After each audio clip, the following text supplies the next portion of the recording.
শিক্ষার্থীবৃন্দ, তোমাদেরকে অনেক অনেক শুভেচ্ছা। তো আজকে গণিত যে পরীক্ষা 15 তারিখ, সেটির প্রশ্ন সমাধান বিস্তারিত আলোচনা থাকছে।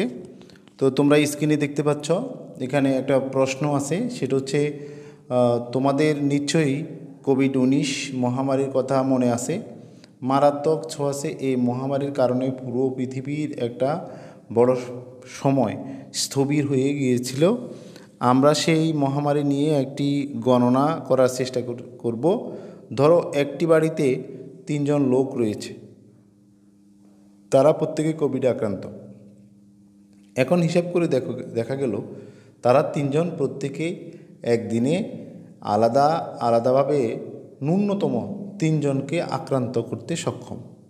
আবার তাদের দ্বারা আক্রান্ত প্রত্যেকে আবার একদিনে আলাদাভাবে 3জনকে আক্রান্ত করতে সক্ষম।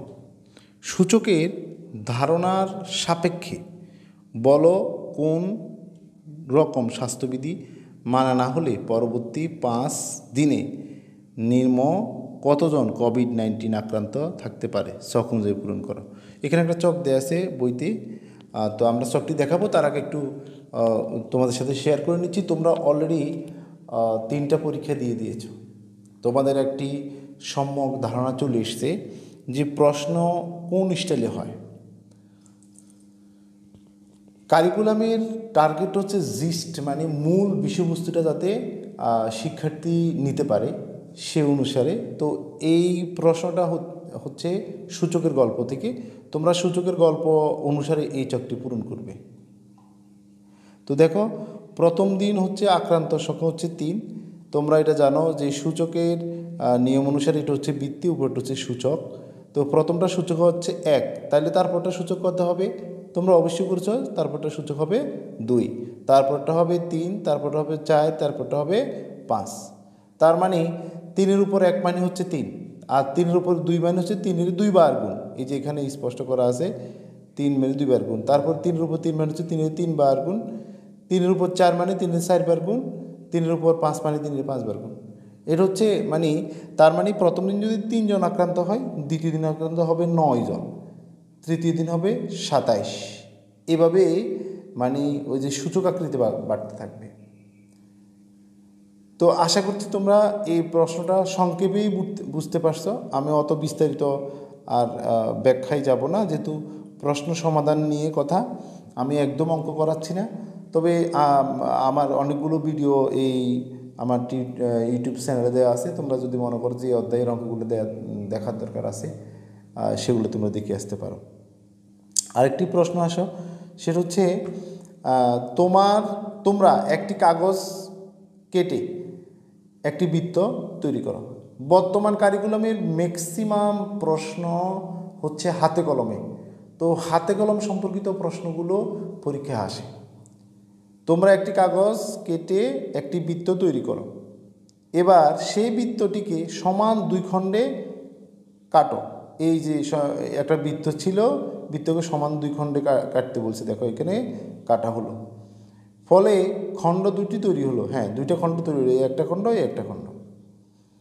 এবার ভাবো, তোমরা একটা কাজ করবে। তোমরা ভিডিওর সাথে সাথে ভিডিওকে মানে স্টপ করে এরকম প্র্যাকটিস করতে পারো। তা একসাথে তোমার প্র্যাকটিসও হয়ে গেল, পরীক্ষার প্রিপারেশানটাও হয়ে গেল। বলছে এবার ভাবো, এই যে কোনো এক খণ্ড, মনে করো এই খণ্ড অথবা এই খণ্ড, 1 নম্বর খণ্ড অথবা 2 নম্বর খণ্ড, যে কোনো একটা খণ্ডকে, একটি খণ্ড বৃত্তের কত অংশ হবে? প্রশ্নটা বুঝো। এবার ভাবো তো, এই যে কোনো একটি খণ্ড বৃত্তের কত অংশ হবে? অংশ বের করতে বলছে। তো দেখো, প্রথমে এটা একদম আমরা ক্যালকুলেশন, তুমি চিত্র দিতে করবাই, এটাকে আবার 2 ভাগ করছো করবাই, ঠিক আছে, কিন্তু এটা ক্যালকুলেশন করিও তুমি বের করতে পারো। প্রথম যখন একবার কর্তন করছো, মানে একবার ভাঁজ বা কাটছো, কর্তন করা মানে কাটছো, তখন 2 খণ্ড হয়েছে, মানে এটা বৃত্তের অর্ধেক। তারপর যখন 2 খণ্ড করছো, তখন হয়েছে কত? দেখো 4/1 মানে একবার করছে, তাহলে কত হয়েছে? 4/1। দেখো এই যে 4, মোট 4 ভাগ, 4/1। তো এগুলো প্র্যাকটিক্যাল করে টিচারকে দেখাতে হবে। এরপরও আমি ভিডিওটি সংক্ষেপ করার উদ্দেশ্যেই ব্যাখ্যা কম দিচ্ছি। এরপরে যদি জানার থাকে কমেন্টস করে জানাবে। এরপরে দেখো পোস্টার তৈরি একটা মূল্যায়ন সম্পর্কিত। বর্তমানে ডেঙ্গু একটি মহামারী। একজন ডেঙ্গু আক্রান্ত ব্যক্তি প্রতি ঘন্টায় কমপক্ষে 2 জনকে আক্রান্ত করে। আবার তাদের দ্বারা আক্রান্ত প্রত্যেক 1 ঘন্টায় আলাদা আলাদাভাবে কমপক্ষে 2 জনকে আক্রান্ত করে। কোনো রকম স্বাস্থ্যবিধি মানা না হলে তোমাদেরকে বলে রাখছি ভিডিওর শেষে একদম সপ্তম শ্রেণীর পরীক্ষা আসা সকল সংক্ষিপ্ত প্রশ্ন এবং মেইন বই থেকে ইম্পর্টেন্ট তথ্য রয়েছে। তোমরা অবশ্যই ভিডিওটি না টেনে শেষ পর্যন্ত দেখবে। ওকে, বলছে একজন ডেঙ্গু আক্রান্ত ব্যক্তি প্রতি ঘন্টায় কমপক্ষে 2 জনকে আক্রান্ত করে।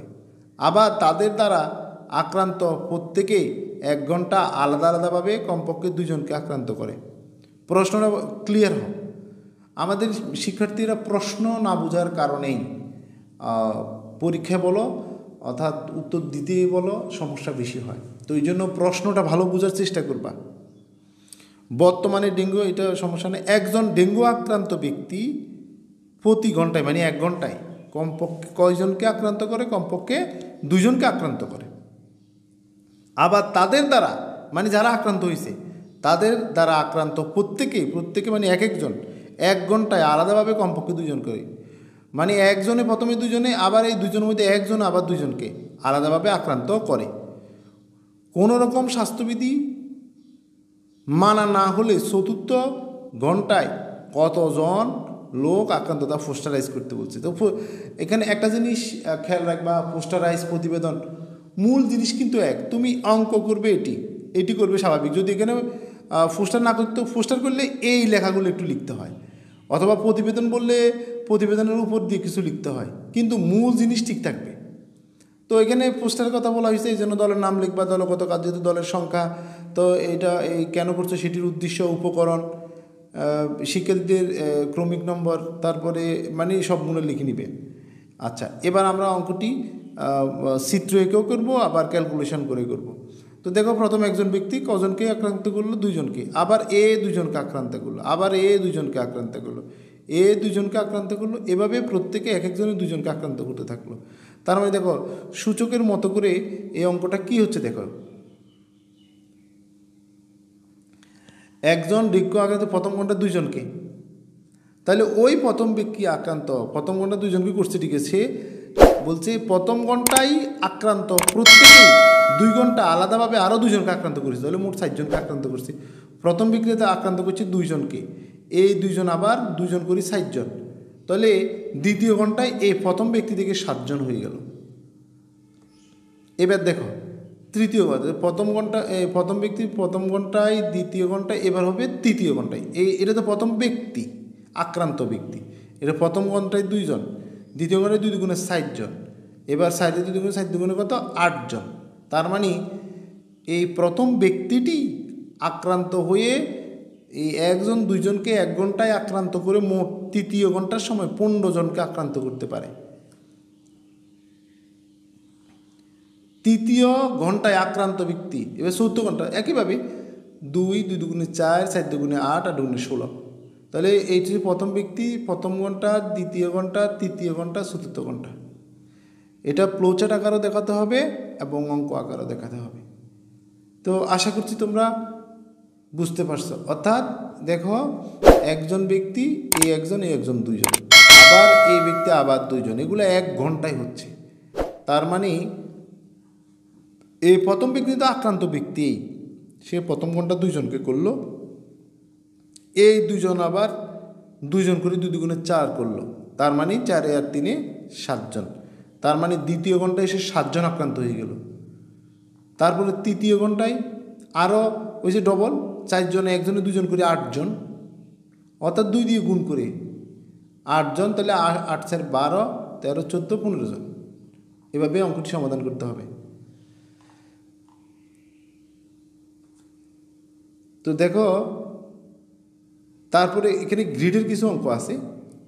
তো গ্রিডের অঙ্কটা দেখো, বলছে ফোস্টার 2, তোমরা প্রত্যেক দল গ্রিডের সাহায্যে, গ্রিড মানে হচ্ছে আঁকা, আমরা অবশ্যই এর আগের কারিকুলামে এই গ্রিডের ব্যবহার ছিল না, এখন ব্যবহার হয়েছে।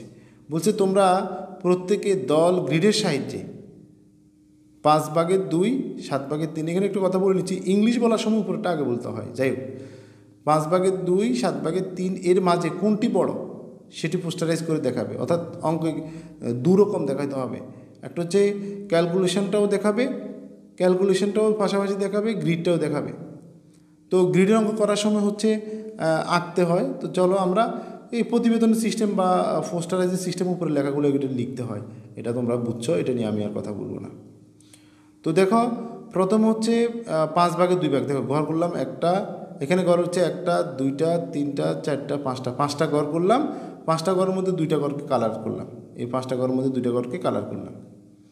এবার দেখো আর হচ্ছে এখানে 7/3, এখানে 1, 2, 3, 4, 5, 6, 7, এখানে ঘর হচ্ছে 7টা, আর 7 ঘরের মধ্যে ক ঘরকে কালার করলাম, 3 ঘরকে কালার করলাম। তো দেখো এটা প্রথমে আলাদা আলাদাভাবে করলাম, কিন্তু এটাকে যদি আমি মানে কোনটি বড় এটি করার জন্য তোমাকে যেটি করতে হবে, আমরা তোমাকে পাশের নোট দিয়ে দেব, পাশের নোটটি দেখো তোমরা। তো দেখো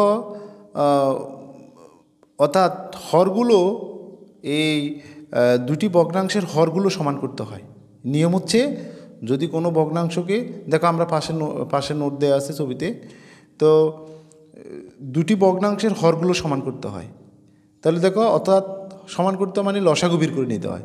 তাহলে 5 সাথে যে লসাগু হচ্ছে 5 7 35। তো দেখো এখানে 35 ঘর করব, এখানেও 35 ঘর করব, অর্থাৎ দুটোটার হর সমান হবে, অর্থাৎ লসাগু বের করব। তো এখানে 35 করার জন্য 7 দিয়ে গুণ করছি, তার মানে নিচেও 7 দিয়ে গুণ, উপরেও 7 দিয়ে গুণ, তাহলে হচ্ছে 35 ঘর করব। 35 ঘরের মধ্যে তাহলে উপরে হচ্ছে 7 দুগুণে 14টা, তাহলে 14টা ঘর কালো হবে। 1, 2, 3, 4, 5, 6, 7, 8, 9, 10, 11, 12, 13, 14, অর্থাৎ এখানে ঘর করেছি 35টা ঘর। তার মধ্যে ওই যে উভয়কে 7 দিয়ে গুণ করার কারণে, এই যে ওই এখানে আছে উভয়কে 7 দিয়ে গুণ করার কারণে নিচে মোট ঘর সংখ্যা 35 আর কালার হবে 14। একইভাবে এখানেও একই অবস্থা, যেহেতু হর সমান করব, তাহলে এখানে যেহেতু 35 হয়েছে এখানেও 35 হইতে হবে। কেমন, এখানে যেহেতু 35 এইখানেও 35 হইতে হবে। তো ঘর হচ্ছে মোট 35টা, তার মধ্যে ওই যে নিচে 5 দিয়ে গুণ করার কারণে উপরকেও 5 দিয়ে গুণ করতে হবে, তার মানে 3 5 15টা ঘর হবে। কালার্স করে দিলাম আমরা, এই যে 1, 2, 3, 3 5 15টা ঘর কালার করলাম। তার মানে দেখো তাহলে 35-এর মধ্যে 15 বড় না 35-এর মধ্যে 14 বড়? ক্লিয়ার, 35-এর মধ্যে মনে কোনো একটা জিনিসকে 35 ভাগ করে 14 অংশ বেশি হবে।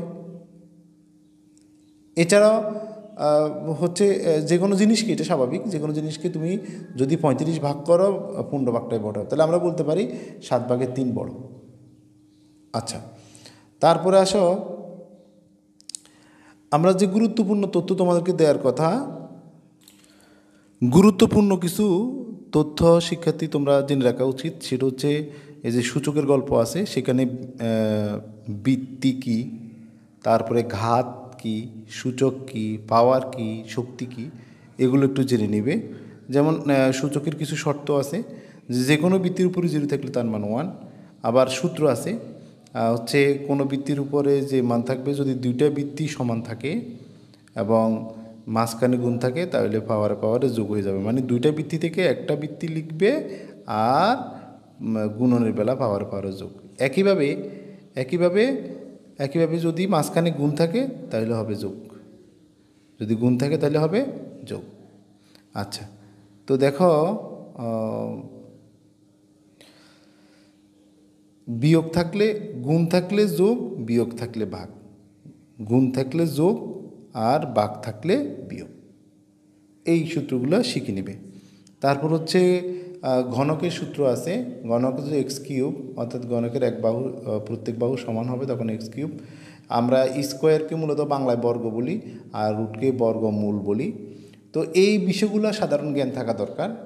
তারপর হচ্ছে কোণের অধ্যায়ে যে অধ্যায়টা আছে যে ওই চিত্র আঁকিটাকি, ওই অধ্যায়ে কোণ, সূক্ষ্মকোণ, সমকোণ, স্থূলকোণ এগুলো সম্পর্কে সম্যক জ্ঞান থাকা দরকার, কারণ এগুলা দিয়েই চিত্র আঁকতে হবে আমাদের। তো এগুলো সম্পর্কে একটু বিস্তারিত জেনে নিতে হবে, তাহলে মোটামুটি তোমরা জানতে পারবে। আরেকটি প্রশ্ন খেয়াল করো, তোমাদের একটা অঙ্ক ছিল জাতীয় পতাকার সম্পর্কিত। সেটা হচ্ছে এরকম একটি প্রশ্ন, সেটা হচ্ছে কাগজ দিয়ে 5 নং এর মাপে একটি জাতীয় পতাকা। তো 5 নংয়ের মাপ আছে এখানে, নির্দিষ্ট করে দেওয়া আছে 5 নংয়ের মাপটা, আমরা তোমাকে দেখাচ্ছি। এটা যোগ্যতা, একক যোগ্যতা এবং পিএ আছে, পাঠ্য বই যেটি 99 পৃষ্ঠায় বলছে, এবং চকও আছে একটি 4.10। 5 নংয়ে বলা আছে পতাকার দৈর্ঘ্য 10, প্রস্থ হবে 6 এবং লাল বৃত্ত হবে 2 ইঞ্চি।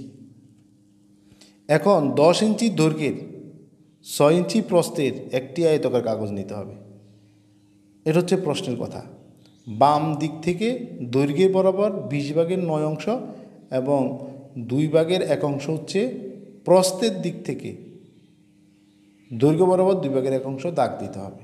দাগ দিয়ে দুটিকে মিলিত করে বিন্দু তৈরি করতে হবে এত অংশ। তো খেয়াল করো, যে প্রশ্নটি ছিল ওই প্রশ্নের উত্তর হবে কি, তার মানে প্রথমে তুমি পতাকার জন্য দৈর্ঘ্য 10 ইঞ্চি, প্রস্থ 6 ইঞ্চি এবং লাল বৃত্তের ব্যাসার্ধ 2 ইঞ্চি, এটির জন্য 10 ইঞ্চি দৈর্ঘ্য বরাবর 6 ইঞ্চি প্রস্থ বরাবর কাগজ দাগ দিবা। মানে দৈর্ঘ্যের জন্য 10 ইঞ্চি, প্রস্থের জন্য 6 ইঞ্চি দাগ দিবে কাগজে। তারপরে বাম পাশ থেকে মানে দৈর্ঘ্যের দিক থেকে 20 ভাগের, মানে টোটাল অংশকে 20 দিয়ে ভাগ করে 9 ভাগ নেবে, আর হচ্ছে প্রস্থ বরাবর 2 ভাগ নেবে। তো আমরা এখানে প্র্যাকটিক্যালি দেখাচ্ছি, দেখো। তো হচ্ছে তুমি প্রথমে দৈর্ঘ্য বরাবর নিলে 10 ইঞ্চি আর প্রস্থ বরাবর নিলা 6 ইঞ্চি। এবার দেখো বৃত্তটি আঁকার জন্যে হচ্ছে এ বরাবর হবে, দৈর্ঘ্য বরাবর হবে 20 ভাগের 9 ভাগ। কয় ভাগ? 20 ভাগের 9 ভাগ। আর প্রস্থ বরাবর হবে 2 ভাগের 1 ভাগ। এটা দিয়ে তুমি চিত্রটা আঁকতে পারবা। তো শিক্ষার্থী, তোমরা এখান থেকে বিগত আমার ভিডিওগুলো দেখেছো, তোমাদেরকে ধন্যবাদ। সপ্তম শ্রেণী যথেষ্ট আমার ভিডিওটি রিচ হয়েছে। তো তোমরা পরবর্তী ভিডিও দেখার জন্য তোমাদেরকে অনুরোধ থাকলো, পাশাপাশি যারা এখনও সাবস্ক্রাইব করনি আমার চ্যানেলটিকে সাবস্ক্রাইব করে দিবা। সবাইকে ধন্যবাদ।